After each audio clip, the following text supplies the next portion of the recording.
is one of my favorite story times in the whole wide world, and if you stay, I believe it'll bless you. Are you hurting and broken within?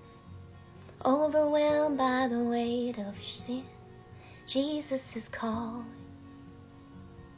I used to go to this very large church that I almost took a job at. And when the altars opened up, they had been talking about breaking the strong arm of the king.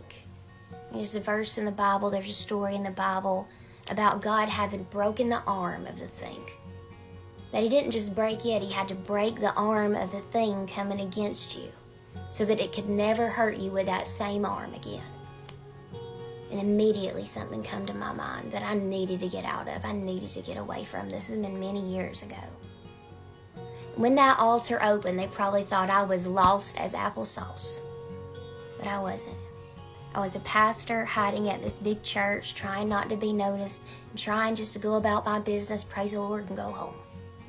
But when they opened that altar, and I tell you that I grabbed my daughter's hand and I drug her down the altar and we ran.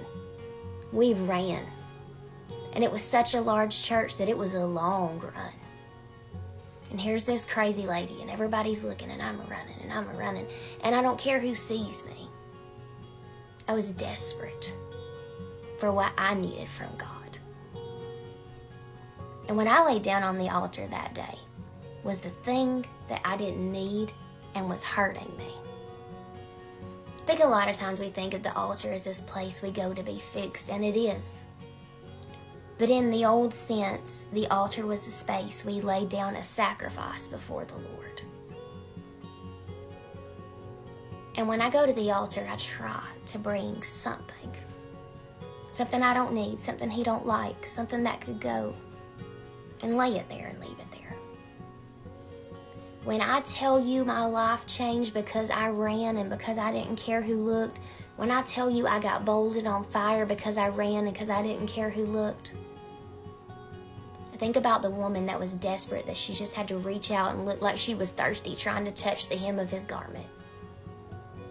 She was, but in a different way. She was thirsty for the living water, and she needed what the Lord had.